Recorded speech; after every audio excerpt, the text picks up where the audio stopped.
रतनलाल जी की बहुत बड़ी साड़ियों की दुकान थी। वो बहुत ही विनम्र स्वभाव और सबका सहयोग करने वाले व्यक्ति थे।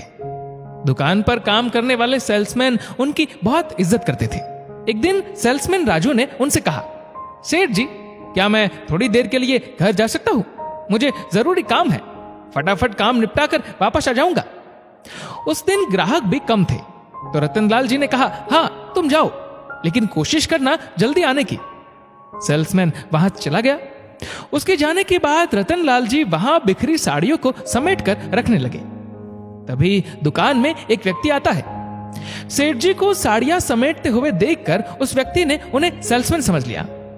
रतनलाल जी ने उस व्यक्ति को विनम्रता पूर्वक नमस्कार किया और बैठने की ओर इशारा किया। दिखने में वह व्यक्ति बहुत ही अच्छे पद और अच्छे घर का लग रहा था। रतनलाल जी ने पूछा, बताइए किस तरह की साड़ियां दिखाओ आपको? मुझे एक बेहद खूबसूरत साड़ी दिखाइए, मेरी पत्नी को हमारी शादी की सालगिरह पर गिफ्ट करनी है। उस व्यक्ति ने कहा। रतनलाल जी उसे साड़ियां दिखाने लगे, लेकिन उस व्यक्ति को कोई पसंद नहीं आई। फिर उसने कहा, क्या इतनी बड़ी दुकान में कोई ऐसी साड़ी नहीं है जो देखते ही पसंद आ जाए? क्या बेकार सी साड़ियां दिखाकर खुद का और मेरा समय बर्बाद कर रहे हो? रतनलाल जी ने कहा, हाँ बहुत साड़ियां हैं, लेकिन थोड़ा रेट बढ़ जाएगा। उस व्यक्ति ने कहा, हाँ हाँ आप दिखाइए। कुछ देर बाद उस व्यक्ति को 5,000 रुपए की साड़ी अपनी पत्नी के लिए पसंद आई और उसने इसे पैक करने के लिए कहा। लेकिन पैक होने के बाद उसके रेट पूछने पर रतनलाल जी ने कहा, यह साड़ी 6,000 की है, लेकिन डिस्काउंट के साथ आपको 5,000 में पड़ जाएगी। साड़ी के दाम सुनकर वो व्यक्ति चौंक गया और कहा, इतनी महंगी साड़ी नहीं चाहिए, आपको पहले मुझे रेट बता देनी चाहिए थी। तभी सेठ जी ने विनम्रतापूर्वक कहा, आपको कोई भी साड़ी पसंद नहीं आई और दिखाने से पहले मैंने कहा भी था कि रेंज बढ़ती जाएगी। तो वह व्यक्ति गुस्से में आग बबूला होकर चिल्लाने लगा, पहले तुम अपने सेठ को बुलाकर लाओ। मैं जानता हूं कि उनकी अनुपस्थिति में तुम जैसे सेल्समैन अपना कमीशन मारने के चक्कर में भी रहते हैं। ईमानदारी नाम की तो कोई चीज ही नहीं बची है दुनिया में। तभी वहां पर सेल्समैन भी आ गया और उसने भी उन दोनों की बात सुन ली। सेल्समैन ने कहा, सर इतनी देर आप जिससे बात कर रहे हैं वही हमारे सेठ जी है।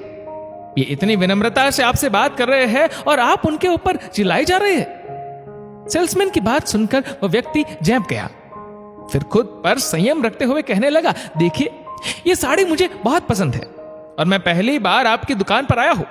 मेरे बार बार आपको सेल्समैन बुलाने और गुस्सा करने पर भी आप बहुत विनम्रता से मुझसे पेश आए, उसके लिए बहुत बहुत धन्यवाद।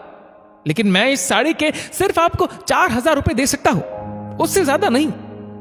रतनलाल जी ने कहा, नहीं सर, इतने में नहीं आ पाएगी। लेकिन वह व्यक्ति जिद करने लगा और 4,000 रुपए उनके हाथ में देकर निकल गया। उन्होंने उसे रुकने के लिए कहा, लेकिन वह तेज कदमों से बाहर चला गया। उसके जाने के बाद सेल्समैन ने देखा कि उस व्यक्ति का पर्स वहीं पर रह गया था और उसमें काफी सारे रुपए और उस व्यक्ति की आईडी थी। उसने वो पर्स रतनलाल को देते हुए कहा, देखिए सेठ जी, वह व्यक्ति जिद करके 5,000 की साड़ी हमसे 4,000 में लेकर चला गया। हमें इस चीज से कितना नुकसान होता, अब हम इसके पर्स से पैसे रख लेते हैं। रतनलाल ने कहा, नहीं, ये क्या कह रहे हो? भले ही वह व्यक्ति हमारा थोड़ा नुकसान करके गया है, लेकिन आज अगर हम उसके पैसे रख लेंगे तो खुद की नजर में गुनहगार बन जाएंगे। पता नहीं वो किस जरूरत में हो। नहीं सेठ जी, देखा नहीं वह कितनी बदतमीजी से आपसे बात कर रहा था, जबकि दिखने में अच्छे खासे घर का लग रहा था। आप जो भी कहे, लेकिन भगवान ने यह सब इसलिए किया ताकि हम हमारा पूरा पैसा ले पाए। रतनलाल ने कहा, नहीं, तुम उसकी आईडी से नंबर लेकर उसे बुलाओ। हम अपने नुकसान का खामियाजा अपनी ईमानदारी को खोकर पूरा करेंगे क्या? पैसे कमाए जा सकते हैं, लेकिन अगर ईमानदारी खो जाती है तो वह दोबारा से वापस नहीं आ सकती। किसी भी परिस्थिति में ईमानदारी का दामन नहीं छोड़ना चाहिए। यह सुनकर सेल्समैन ने उस व्यक्ति को फोन मिलाकर बुलाया। थोड़ी देर बाद वह दुकान में वापस आया तो उसे उसका पर्स थमा दिया। अब उस व्यक्ति को अपने आप पर बहुत शर्मिंदगी महसूस हुई। पर्स से 1,000 रुपए निकालकर कहने लगा, ये लीजिए आपके पूरे पैसे, और मैं आपसे माफी मांगता हूं।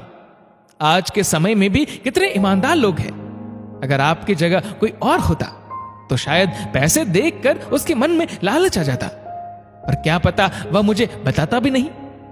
लेकिन शायद भगवान भी चाहता था कि मैं किसी का दिल दुखाकर अपनी पत्नी को उसके खास मौके पर तोहफा न दूं।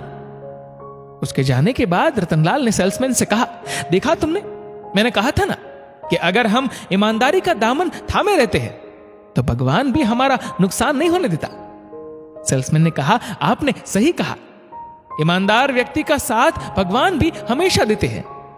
एक पल के लिए उस व्यक्ति का व्यवहार देखकर मुझे गुस्सा आ गया था। मैंने सोचा कि सही हुआ अगर वह अपना पर्स भूल गया है तो, लेकिन मैं ये भूल गया था कि मुझे भी आगे चलकर इसकी सजा जरूर मिलेगी। आपने मुझे गलत करने से बचा लिया। अब तक मैं आपके विनम्र स्वभाव का कायल था, लेकिन अब से आपकी ईमानदारी का भी कायल हो गया हूं। दोस्तों, हमारी जिंदगी में कभी ना कभी ऐसा हो जाता है जब सामने वाला व्यक्ति अपने मन मुताबिक कार्य करने के चक्कर में हमारा नुकसान कर जाता है। लेकिन किसी भी परिस्थिति में हमें खुद पर संयम रखना जरूरी है, क्योंकि अगर हम सही है तो भगवान किसी ना किसी रूप में हमारा साथ जरूर देते हैं। आपकी इस बारे में क्या राय है, कमेंट करके जरूर बताएगा, और साथ ही हमारे फेसबुक पेज को फॉलो करना ना भूलें। धन्यवाद।